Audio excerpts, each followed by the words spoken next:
پرستان کے رنگین اور جگمگاتے دیس میں ایک نہایت حسین پری رہتی تھی جس کا نام بیلا تھا۔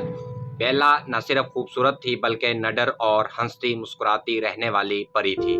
اسے پرستان کی فضاؤں میں اڑنا، پھولوں سے باتیں کرنا اور دریاؤں کی لہروں کے ساتھ کھیلنا بہت پسند تھا۔ ایک دن بیلا سیر و تفریح کے لیے اپنے خوبصورت محل سے بہت دور نکل گئی۔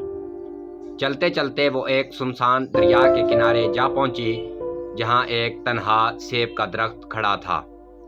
بیلا درخت کے نیچے بیٹھی ایک سرخ و شیریں سیب توڑا اور مزے سے کھانے لگی۔ اچانک بادل گرجے، ہوا کا رخ بدلا اور سامنے ایک بھیانک جن نمودار ہوا۔ وہ بیلا کو دیکھ کر زور زور سے ہنسنے لگا۔ بیلا ڈر گئی مگر ہمت کر کے بولی، تم کون ہو؟ میں دمورا ہوں، ایک جن، اور اب تم میری قید میں ہو۔ جن نے قہقہ لگاتے ہوئے کہا، جب تک کوئی پری تمہیں آزاد کرانے آئے گا میں اسے بھی قید کر لوں گا اور پھر پورے پرستان پر حکومت کروں گا۔ بیلا نے نرمی سے کہا، جن دمورا، تم ایسا کیوں کرنا چاہتے ہو؟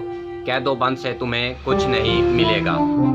جن غصے سے گرجا، مجھے انتقام لینا ہے۔ ایک بار میں آسمان پر اڑ رہا تھا، وہاں ایک حسین باغ دیکھا جہاں پریاں کھیل رہی تھیں۔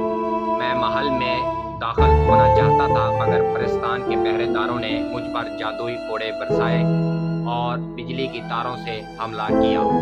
میں زخموں کے ساتھ زلزار پہاڑوں میں واپس آیا اور تب سے بدلہ لینے کا ارادہ کر لیا۔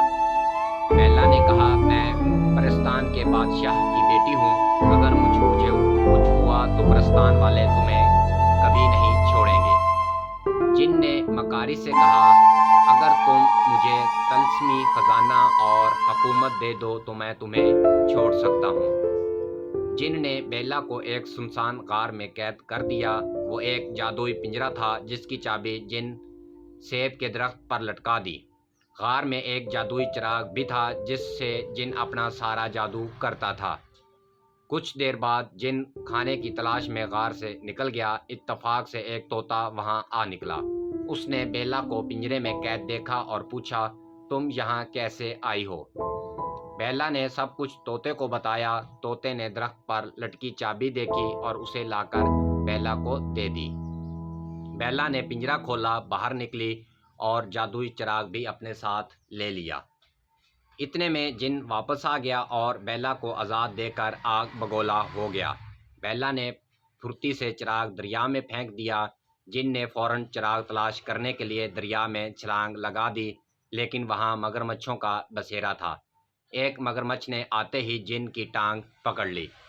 جن چیختا چلاتا دریا سے باہر نکلا مگر چراغ کا کوئی نشان نہ ملا۔ وہ پھر رات کے وقت دریا میں گیا کہ شاید مگرمچھ سو چکے ہوں مگر بدقسمتی سے ایک جاگ رہا تھا۔ اس نے جن کی دوسری ٹانگ بھی کاٹ لی۔ جن درد سے کراہتا ہوا واپس اپنی غار میں جا چھپا۔ ادھر بیلا اور طوطا خوشی خوشی اڑتے ہوئے واپس پرستان پہنچے۔ جب بیلا اپنے محل پہنچی تو پورا پرستان خوشیوں سے جھوم اٹھا۔ پریوں نے جشن منایا، گیت گائے اور بیلا کی بہادری کی تعریف کی۔